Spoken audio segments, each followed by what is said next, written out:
Pesta Demokrasi Pemilihan Umum 2024 tinggal 9 bulan lagi atau tepatnya pada 14 Februari 2023. Para capres yang tengah diusung kini tengah mencoba merebut hati rakyat. Jika berkaca pada pemilu 2019, paslon presiden dan wakil presiden diharapkan pada tantangan besar, yakni keberadaan swing voters atau pemilih yang berpotensi dari satu partai ke partai lainnya. Bagaimana angka swing voters dalam beberapa waktu terakhir ini? Rekan Sisil Sinabariba punya ulasannya. Sisil, bagaimana pantauan Anda dari sejumlah lembaga survei mengenai angka swing voters saat ini? Sisil, silakan. Iya, Marvin. Tentu sebelumnya kita bisa melihat kategori dari pemilih nanti pada pemilu 2024. Ada strong voters, mereka yang sudah menentukan pilihan. Ada swing voters yang masih bimbang menentukan pilihan untuk partai politik ataupun kandidat pada pemilu 2024. Dan juga undecided voters, mereka yang sama sekali belum menentukan pilihan. Dan biasanya ini adalah pemilih pemula. Kalau kita bicara mengenai swing voters, memang beberapa waktu ini sejumlah lembaga survei memberikan perhatian cukup besar terkait dengan swing voters ini. Kita akan coba melihat beberapa hal hasil dari temuan beberapa lembaga survei, Marvin dan juga pemirsa. Pertama, kita akan coba melihat bagaimana kemantapan pemilih pada pemilu 2024. Kita akan gunakan survei yang dilakukan oleh Poll Tracking Indonesia pada April 2023 yang lalu terhadap 1.220 responden. Kita akan gunakan 3 kategori. Yang pertama adalah mereka yang masih memungkinkan untuk berubah pilihan atau swing voters, angkanya cukup besar, yakni 66,7%. Kalau kita melihat untuk kategori tidak akan mengubah pilihan atau strong voters, angkanya masih rendah, tidak sampai 20%, hanya di angka 17%, dan yang menjawab tidak tahu ataupun belum punya pilihan sebesar 16,3%. Artinya ini bisa menjadi ceruk yang besar bagi para partai politik maupun para kandidat untuk menarik hati dan juga menarik pilihan dari para swing voters yang masih berada di angka 66,7%. Selanjutnya kita akan coba melihat bagaimana proporsi pemilih partai politik yang bimbang. Kita akan gunakan survei dari Litbang Kompas yang dilakukan pada 29 April sampai 10 Mei 2023 yang lalu. Ada 3 partai politik besar yang akan kita lihat di sini karena 3 partai politik ini yang sudah secara gamblang mendeklarasikan calon presiden yang akan diusung.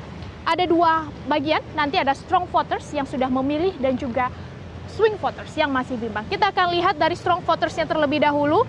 PDI Perjuangan berada di angka 46,3% pemilih yang sudah menentukan pilihan, Gerindra di angka 49% dan juga Partai Nasdem di angka 37,9%. Bagaimana dengan angka swing votersnya yang masih berubah?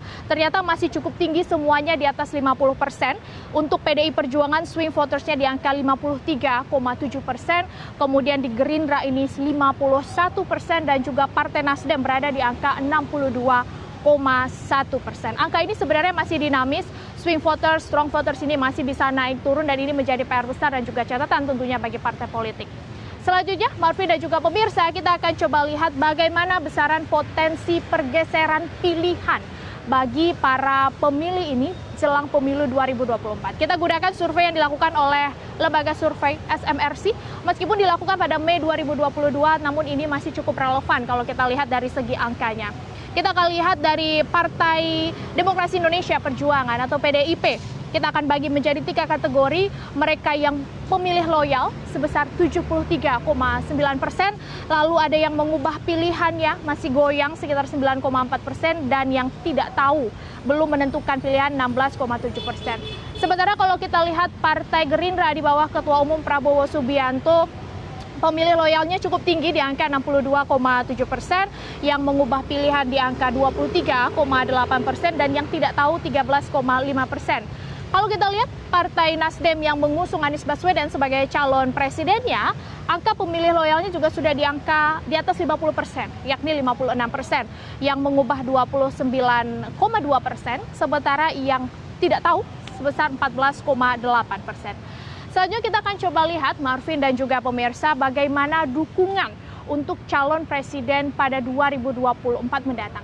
Kita gunakan survei yang dilakukan oleh Indikator Politik pada periode 30 April sampai 5 Mei 2023 terhadap 1.200 respon dengan tingkat kepercayaan 95%. Dilakukan survei dengan simulasi ada 19 nama calon presiden dan 3 nama tertinggi berada atau diraih oleh Ganjar Pranowo dengan angka 29,3%, kemudian ada Prabowo Subianto di angka 24,2% dan Anies Baswedan di angka 15%. Kemudian diikuti oleh sejumlah nama lainnya, ada Ridwan Kamil, Erlangga Hartarto, Agus Harimurti Yudhoyono, kemudian ada Menteri BUMN Erick Thohir, hingga ada Menko Polhukam Mahfud MD. Ini adalah hasil-hasil survei yang tentunya bisa dijadikan sebenarnya gambaran bagi partai politik untuk mengambil strategi dan juga langkah politik ke depan selama 9 bulan ini.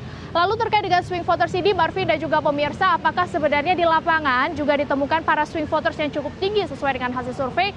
Kita akan lihat pada temuan berikut ini. Habis karena belum tahu itu semuanya itu hanya janji-janji, tidak bisa dipastikan. Gitu. Tapi kalau Bapak pengennya presiden itu yang gimana sih Pak? Presidennya yang bisa mengayunkan rakyat Indonesia dari mulai kecil sampai hingga tingkat ke atas. Belum tahu. Apa itu? Ya karena kan belum ada pemilihan gitu. Belum kenal juga. Ya yang merakyat, yang berani turun ke rakyat, yang berani menerima keluhan-keluhan rakyat. Soalnya kalau cuman dapat laporan-laporan dari bawahannya doang, nggak ini banyak sekali timpang tindihnya gitu loh Mbak. Pilih siapa? Belum. Kenapa itu?